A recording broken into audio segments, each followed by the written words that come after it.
ఏ ఒక్కరూ కూడా మంచి చేయకపోగా ప్రజలకు మంచి చేసిన జగన్ను టార్గెట్ చేయడానికి మాత్రమే వీళ్ళది ఏకైక ఎజెండా ఈరోజు కనిపిస్తా ఉంది. ఆలోచన చేయమని అడుగుతా ఉన్నా. చంద్రబాబు నాయుడు గారికి అధికారం ఎందుకు కావాలి అనంటే ప్రజలకు మంచి చేయడం కోసం కాదు, ఎన్నికల మేనిఫెస్టోలో చెప్పింది చేయడం కోసం కాదు. చంద్రబాబు నాయుడు గారికి అధికారం ఎందుకు కావాలి అనంటే కారణం ఆ అధికారంతో ప్రజలను దోచుకునేందుకు పంచుకునేందుకు మాత్రమే చంద్రబాబు నాయుడు గారికి అధికారం కావాలి. ఇక చంద్రబాబు నాయుడు గారి తాజా మేనిఫెస్టో వాగ్దానాల విషయానికి వస్తే ఆలోచన చేయమని అడుగుతా ఉన్నాను. గతంలో 2014లో చంద్రబాబు నాయుడు గారి మేనిఫెస్టో ఇది. గతంలో చంద్రబాబు నాయుడు గారు ఇంటింటికి పంపించిన పాంఫ్లెట్ ఇది. గతంలో చంద్రబాబు నాయుడు గారి హయాంలో 2014లో ఎన్నికలకు ముందు టీవీ ఆన్ చేస్తే చాలు ఊదరగొట్టే అడ్వర్టైజ్మెంట్లు ఇవి. ఇన్ని చేసి అడ్డగోలుగా మోసం చేసిన ఈ వ్యక్తి ఇదే చంద్రబాబు నాయుడు గారు తాజా మేనిఫెస్టో వాగ్దానాల విషయానికి వస్తే చంద్రబాబు నాయుడు గారి తాజా మేనిఫెస్టో వాగ్దానాల విషయానికి వస్తే నరకలోకానికి నారాలోకానికి రమ్మంటే ఎవరు కూడా రారు కాబట్టి ఎంట్రన్స్ లో స్వర్గం చూపించి లోపలికి వెళ్ళాక మోసం చేసి నరకం చూపించే మార్కెటింగ్ టెక్నిక్ చంద్రబాబు నాయుడు గారికి అలవాటు. అందులో భాగంగానే చంద్రబాబు నాయుడు గారు ఈ మధ్యకాలంలో మేనిఫెస్టో అని కిచిడి వాగ్దానాలన్నీ కలిపాడు. కర్ణాటకలో నుంచి కొన్ని, తెలంగాణలో నుంచి కొన్ని, అన్ని రకాల మేనిఫెస్టోలన్నీ వాళ్ళ హామీలన్నీ కలిపి ఒక కిచిడి మేనిఫెస్టో తీసుకొచ్చాడు. ఆ కిచిడి మేనిఫెస్టో తీసుకొచ్చిన ఈ చంద్రబాబు అందులో భాగంగా వాళ్ళు చూపించే గ్రాఫిక్స్, అందులో భాగంగా వాళ్ళు నడిపించే ఎల్లో మీడియా డిబేట్లు, వారు చేసే ప్రచారాలు ఆలోచన చేయమని అడుగుతా ఉన్నాను. ఇదే పెద్ద మనిషి చంద్రబాబు నాయుడు గారు చేసే వాగ్దానాలకు శకుని చేతిలో పాచికలకు తేడా ఏమైనా ఉందా అని ఆలోచన చేయమని అడుగుతా ఉన్నా మిమ్మల్ని అందరినీ కూడా.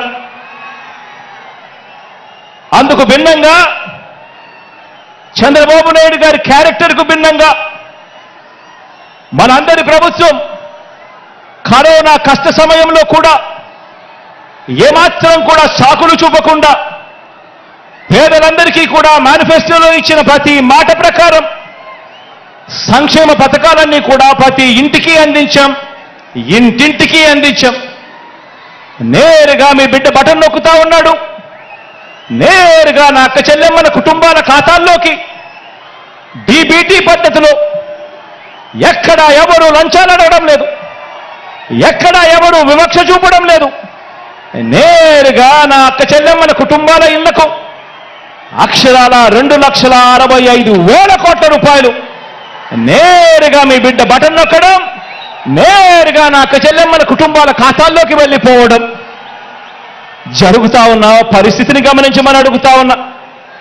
ఇక నాన్ డీబీటీ పద్ధతిలో అయితే ఇళ్ల స్థలాల మార్కెట్ విలువ తీసుకోకుండా మన దగ్గర ఉన్న భూములను కూడా వాటి విలువ కూడా తీసుకోకుండా కేవలం మనం సేకరించిన భూముల విలువను మాత్రమే తీసుకుని మనం చేసిన నాన్ డీబీటీ కింద మనం చేసిన ఖర్చు ఈ 58 నెలల కాలంలో విద్యా కానుకైతేనేమి, సంపూర్ణ పోషణమైతేనేమి, గోరు ముద్దైతేనేమి, ఇలాంటి పథకాలకు చేసిన ఖర్చు 1,10,000 కోట్ల రూపాయలు. మొత్తంగా డీబీటీ నాన్ డీబీటీ ఈ రెండు కూడా కలిపితే ఈ 58 నెలల కాలంలో మీ బిడ్డ ప్రభుత్వంలో మనం 3,75,000 కోట్ల రూపాయలు ఖర్చు చేశాం. డీబీటీ పద్ధతిలో, నాన్ డీబీటీ పద్ధతిలో అంటే ఏటా ఈ పథకాల మీద మీ బిడ్డ ప్రభుత్వంలో గతంలో ఎప్పుడూ చూడని విధంగా జరిగిన ప్రజలకిచ్చిన సొమ్ము సంవత్సరానికి 75,000 కోట్ల రూపాయలు. అది కూడా మనం చాలా కష్టపడితే, ఎక్కడా కూడా లంచాలు లేకుండా చేస్తే, గతంలో ఎప్పుడూ జరగని విధంగా సంవత్సరానికి 75,000 కోట్ల రూపాయలు పేదలకు అందించగలిగాం. మనందరి ప్రభుత్వం చేస్తున్న సంక్షేమాన్ని, ఇంటింటి అభివృద్ధిని చూసి తట్టుకోలేక ఈర్ష్యతో రాష్ట్రం శ్రీలంక అయిపోతుంది అని చెప్పి గతంలో ఇదే ఈనాడు, గతంలో ఇదే చంద్రబాబు నాయుడు గారు ఎన్నెన్నో సందర్భాలలో కూడా వాదించడం కూడా మన కళ్ళ ఎదుటే కనిపిస్తా ఉన్న సత్యం. ఇప్పుడు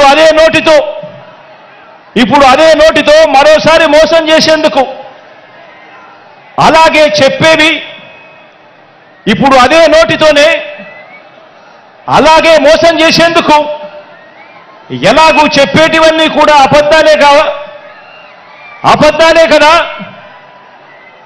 అబద్ధాలకు హద్దులెందుకు అని చంద్రబాబు నాయుడు గారు ఈ మధ్యకాలంలోనే 6 వాగ్దానాలు అంటూ వదిలారు.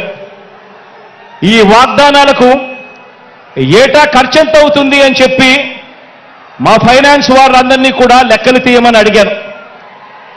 2024 ఎన్నికల తర్వాత కూడా మనం అమలు చేస్తా ఉన్న కొన్ని పథకాలను ఎట్టి పరిస్థితిలోనూ కొనసాగాల్సిందే. 2024 ఎన్నికల తర్వాత కూడా మనం అమలు చేస్తా ఉన్న కొన్ని పథకాలను ఎట్టి పరిస్థితుల్లోనూ కూడా కొనసాగాల్సిందే. ఉదాహరణకు అలాంటి 8 పథకాలు మీ అందరికీ కూడా ఇప్పుడు చెప్తాను. 66 లక్షల మంది పెన్షన్లకు 66 లక్షల మంది పెన్షన్లకు మన ప్రభుత్వం ఖర్చు చేస్తా ఉన్నది దాదాపుగా 24,000 కోట్లు. ఉచిత విద్యుత్కు, రైతన్నలకు ఇచ్చే ఉచిత విద్యుత్కు మన ప్రభుత్వం ఖర్చు చేస్తా ఉన్నది 11,000 కోట్లు. సబ్సిడీ కింద బియ్యం ఇచ్చేందుకు మన ప్రభుత్వం ఖర్చు చేస్తా ఉన్నది మరో 4,600 కోట్లు. ఆరోగ్యశ్రీ, ఆరోగ్య ఆసరా, 104, 108 ఇటువంటివి ఎవరైనా కూడా ఖచ్చితంగా చేయాల్సిన, ముట్టుకోలేనేటివి మరో 4,400 కోట్లు. పూర్తి ఫీజు రీయింబర్స్మెంట్ కింద మీ జగనన్న ఇస్తా ఉన్న విద్యా దీవెన, వసతి దీవెన కింద మరో 5,000 కోట్లు. సంపూర్ణ పోషణం కింద 2,200 కోట్లు. గోరు ముద్ద కింద మరో 1,900 కోట్లు. కేవలం ఈ 8 పథకాలకే, అంటే ఎట్టి పరిస్థితిలోనూ కూడా వీటిని టచ్ కూడా ఎవరు చేయలేరు. ఇటువంటి 8 పథకాలకే ఖర్చు మరో 52,700 కోట్ల రూపాయలు. ఇవి ఖచ్చితంగా ఎవరైనా కూడా చేయాల్సిందే. ఇవి కాక చంద్రబాబు నాయుడు గారు చెప్పిన సూపర్ 6 అంటున్న 6 వాగ్దానాలకు ఎంత ఖర్చు అవుతుంది అని లెక్క వేస్తే ఇది పచ్చి మోసమే అని తెలిసినా, అవి ఎవరూ కూడా అమలు చేయలేనివి అని చెప్పి కూడా తెలిసినా కూడా ప్రజలకు తెలియజేద్దామని చెప్పి లెక్క వేయిస్తే ఆ 6 పథకాలకు అదనంగా కావాల్సింది ఏటా మరో 73,440 కోట్ల రూపాయలు. ఇది కాక చంద్రబాబు నాయుడు గారు ఈ మధ్యనే 7వ హామీ అని చెప్పి బీసీలకు 50 ఏళ్లకే పెన్షన్ అదనంగా పెంచి ఇస్తానని చెప్పి తాను చెప్పిన 7వ హామీకి అయ్యే ఖర్చు కూడా లెక్కేసుకుంటే ఇది అదనంగా మరో 13,872 కోట్లు. అంటే చంద్రబాబు నాయుడు గారు చెప్పిన 6 6లు, చంద్రబాబు నాయుడు గారు చెప్పిన 6 పథకాలకు ఈ 7వ పథకానికి ఈ 2 కలిపితే 87,312 కోట్లు. ఇంతకుముందు నేను చెప్పినట్టుగా 8 స్కీములకు ఎవరైనా కూడా టచ్ చేయలేని ఈ స్కీములకు, ఖచ్చితంగా ఎలాగూ చేయాల్సిన అవసరం ఉన్న ఈ స్కీములకు ఖర్చు అయ్యేది మరో 52,700 కోట్లు. అంటే 2 కలిపితే అక్షరాల 1,40,000 కోట్ల రూపాయల గురించి చంద్రబాబు గారు చెప్తా ఉన్నారు. ఆలోచన చేయమని అడుగుతా ఉన్నాను.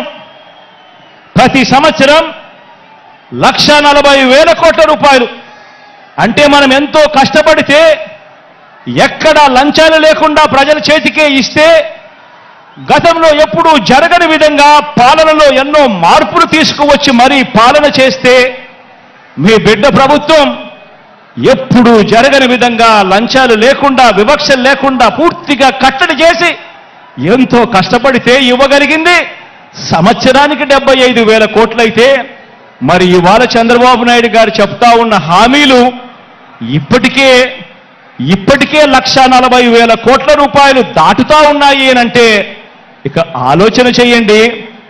ఈ పెద్ద మనిషి చంద్రబాబు నాయుడు గారు చెప్పే ఈ హామీలు మళ్ళీ ప్రజలను ఎంతగా మోసం చేసేందుకు చెప్తా ఉన్నాడు అని ఒక్కసారి ప్రతి ఒక్కరూ కూడా ఆలోచన చేయమని అడుగుతా ఉన్నా. మరి ఈ డబ్బు ఎక్కడి నుంచి తెస్తారు అని అంటే చంద్రబాబు గారు మాట్లాడరు. ఇదే అంశాల మీద సుదీర్ఘంగా కూడా ప్రజలందరికీ కూడా తెలియాలి అని అసెంబ్లీలో సుదీర్ఘంగా దీని గురించి వివరించడం కూడా జరిగింది. పేద ప్రజలు మరొక్కసారి నమ్ముతారేమో, మోసం చేద్దామన్న కుటిల ఆలోచనతో బాబు ఈ వాగ్దానాలన్నీ కూడా చేస్తా ఉన్నాడు. ఎలాగో అబద్ధాలు చెప్పేటప్పుడు ఆ అబద్ధాలకు హద్దులు ఎందుకని, భావదారిద్ర్యం ఎందుకని చంద్రబాబు నాయుడు గారు అబద్ధాలు చెప్పే సిద్ధాంతాన్ని నమ్ముకున్నాడు. నమ్మిన వాడు మునుగుతాడు, నమ్మించిన వాడు దోచుకోగలుగుతాడు అన్నది బాబు సిద్ధాంతం. బాబు మేనిఫెస్టో ఏ ఒక్కరైనా కూడా నమ్మటం అంటే బంగారు కడియం ఇస్తానని చెప్పి ఆ పులిని నమ్మినట్టుగానే ఆ కథలో పులిని నమ్మినట్టుగానే ప్రజలందరూ కూడా మోసపోతారు అని కూడా ఈ సందర్భంగా తెలియజేస్తా ఉన్నా. ఆలోచన చేయమని అడుగుతా ఉన్నా. ఈ 58 నెలల్లో 130 సార్లు మీ బిడ్డ బటన్ నొక్కాడు. ఈ 58 నెలల్లో ప్రజల కోసం మీ బిడ్డ 130 సార్లు బటన్ నొక్కాడు. దాదాపుగా 2,70,000 కోట్ల రూపాయలు డీబీటీగా నేరుగా నా అక్క చెల్లెమ్మల కుటుంబాల ఖాతాల్లోకి నేరుగా పంపించాం. దేశ చరిత్రలోనే ఇదొక రికార్డు. మన రాష్ట్రంలో ఎప్పుడూ జరగని విధంగా, మనం ఎప్పుడూ కూడా చూడని విధంగా ఈరోజు ఈ కార్యక్రమం ఈ 58 నెలల్లో జరిగింది అనంటే అది కేవలం మీ జగన్కు మాత్రమే సాధ్యమైంది. అది కేవలం వైఎస్ఆర్ కాంగ్రెస్ పార్టీకి మాత్రమే సాధ్యమైంది అని కూడా చెప్పడానికి గర్వపడతా ఉన్నా.